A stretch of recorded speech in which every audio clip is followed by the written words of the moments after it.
Why should Americans care about the ongoing political turmoil and violence in Pakistan right now? Well, it's the fifth biggest country in the world. It's got nuclear weapons. It was one of the front lines in the so-called war on terror. And it's currently considered by our government to be a major non-NATO ally.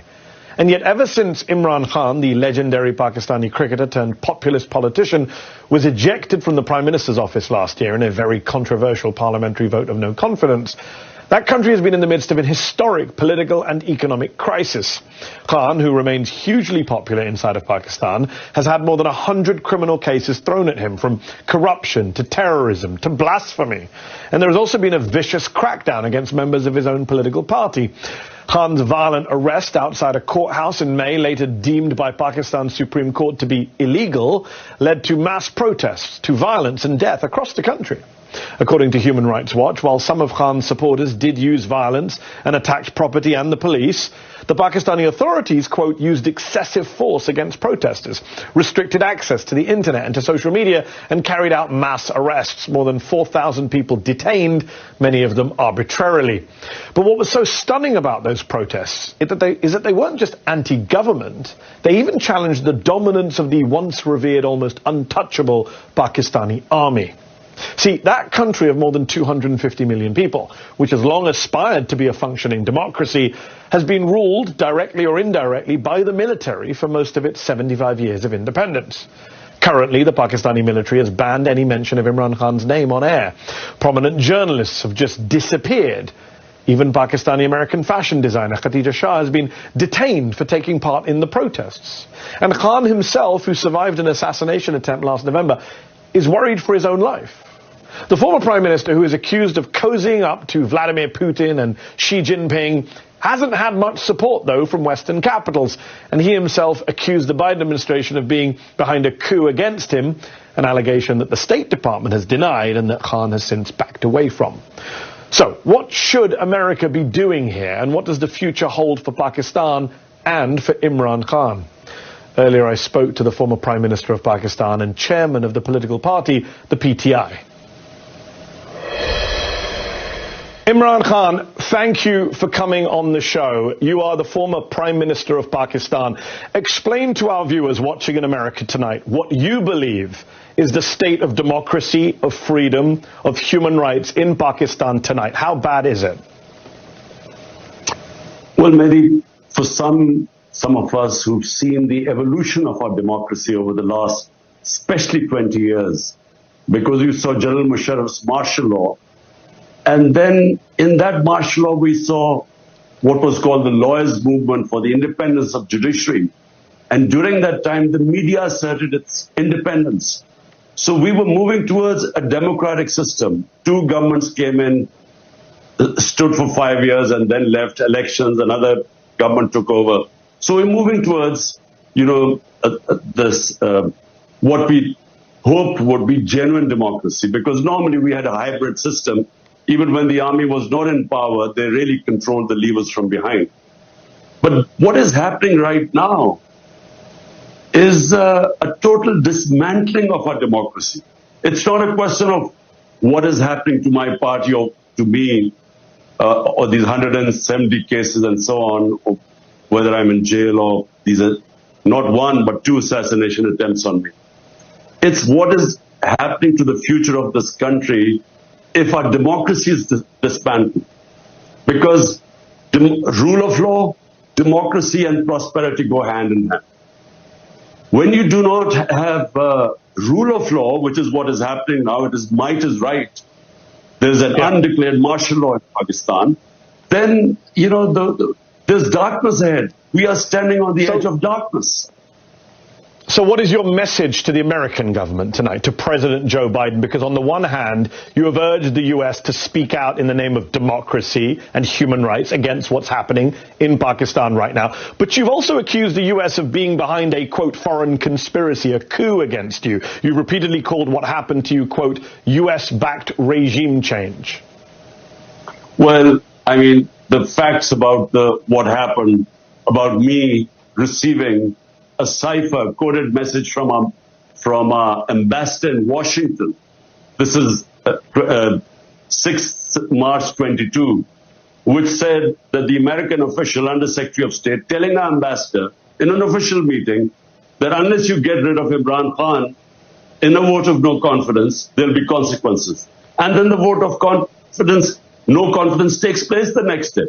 And within weeks, my government is gone. So I merely stated the facts.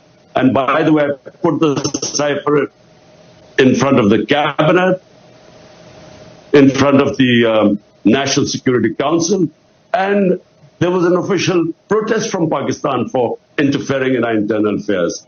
But that's behind me. Look, all I want the US to do is their professed aims of so-called Western values of democracy, rule of law, human rights. They shouldn't worry about what is happening to me. They should worry about 250 million people. The whole democratic structure is being wound up. And we, as I said, we have an undeclared martial law.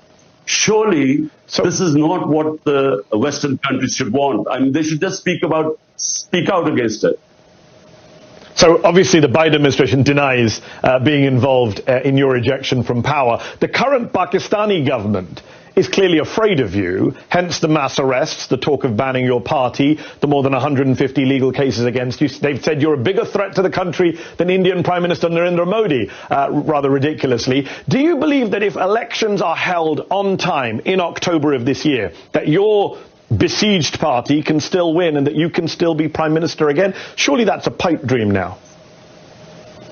Look, since I've been ousted, out of the 37 by-elections held, 30 have been swept by my party, despite the total support of the establishment to these 12-party coalition. So clearly they are scared. This whole thing, which happened to us after 9th May, when I was abducted from within the High Court, abduction, and the way that they abducted me as if I was some terrorist. So the reaction to that was used as a way of just clamping down, crack down on my party. We equated to what Hitler did after the 1933 burning of the German parliament. He cracked down on the communists and wiped them out. This is what's happening now. How could a few cases of arson be made a reason for 10,000 of our workers in jail? And every day people are being put in. My entire leadership is in jail. The only way the leadership can come out of jail if they renounce being part of my party. So it's never happened in this country before. Women have never been put in jail. The entire media has been muzzled.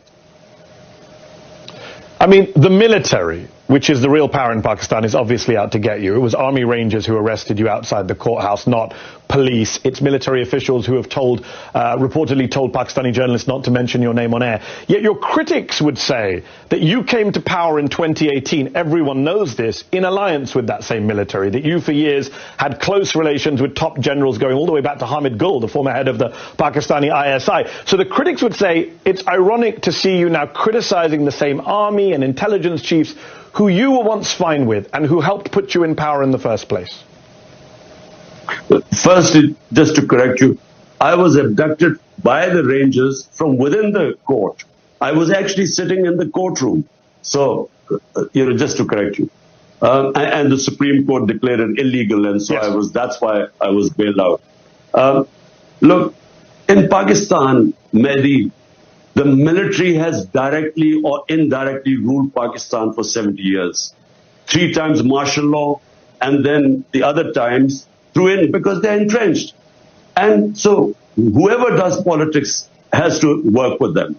Now, when I came to power in 2018, it wasn't because the military engineered to get me into power. They didn't oppose me. Big difference.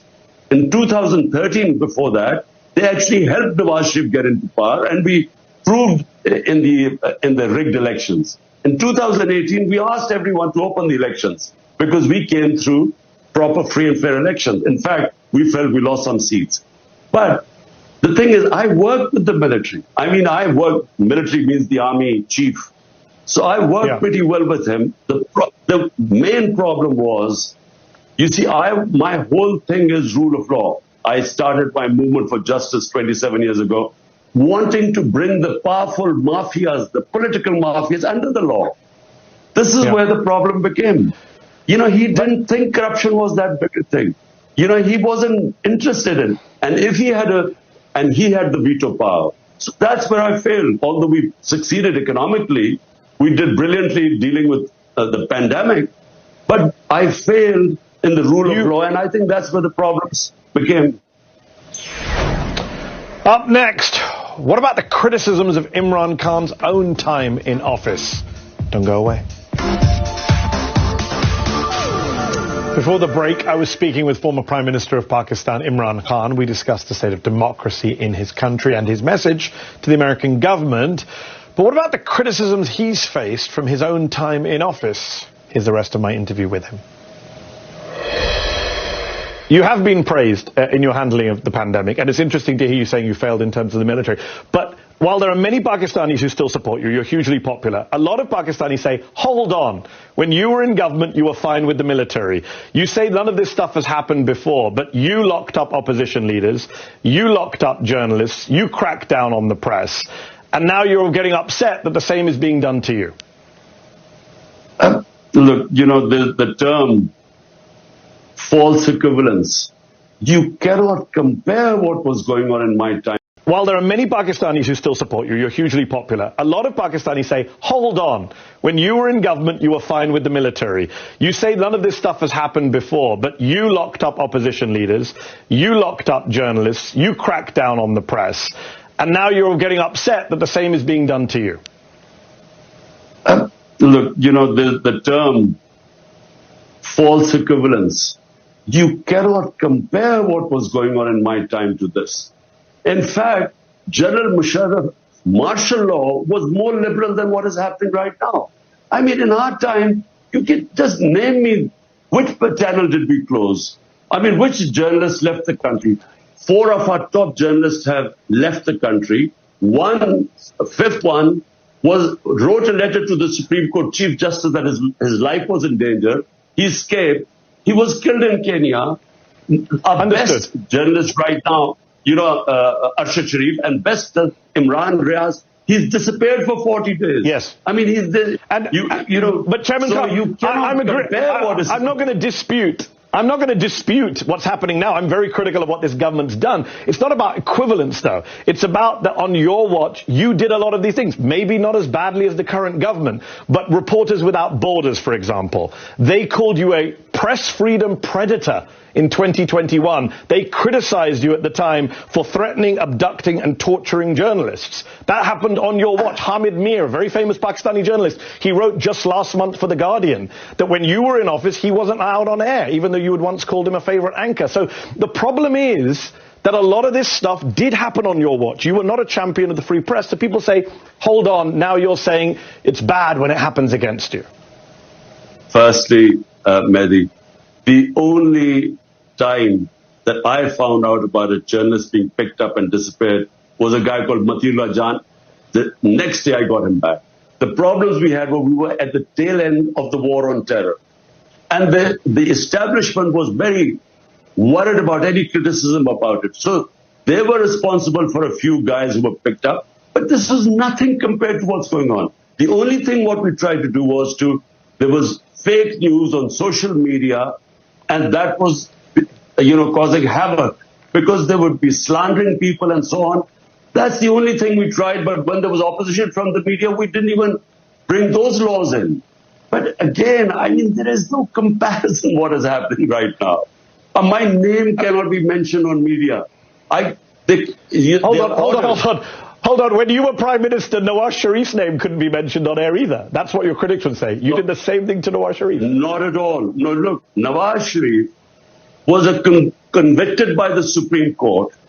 He then faked these illnesses and somehow managed to bring out these tests which said he was about to die. Then his brother gave an affidavit that he's just going 2 weeks for treatment to come back. A convict. He goes to England and suddenly all illnesses disappear, and then he starts giving lectures to Pakistan. He was a convict. You can't compare what was happening to me. I'm not convicted of anything. But the media couldn't say his name. I'm no fan of Nawaz Sharif. I'm just saying his name couldn't be mentioned on air. We're almost out of time, but I got to ask, do you have any regrets about what you did in office, especially with the military, given what the military is now doing against you? What would you go back and do differently if you could? Last question. Well, just firstly, given what happened after I came into power, I should have actually, with a weak coalition government, I should not have taken power. I should have gone for elections again, because you can't bring reforms and changes, and especially rule of law, if you have a weak government. And if I have to do it again, look, this hybrid system cannot work. If you are an elected prime minister, you must have the authority to implement your reforms. It cannot work that you have the responsibility because you're elected, but the authority is shared and the army chief has a veto power. This sort of system is doomed to failure. And Pakistan, what it faces right now, huge economic problems, the worst economic situation in our country. Unless we fix the governance system through rule of law, I'm afraid, the country is on the edge of darkness. There is no doubt there is a massive political and economic crisis in Pakistan right now. We appreciate you taking time out to speak to us, and I do hope you stay safe. Imran Khan, former Prime Minister of Pakistan.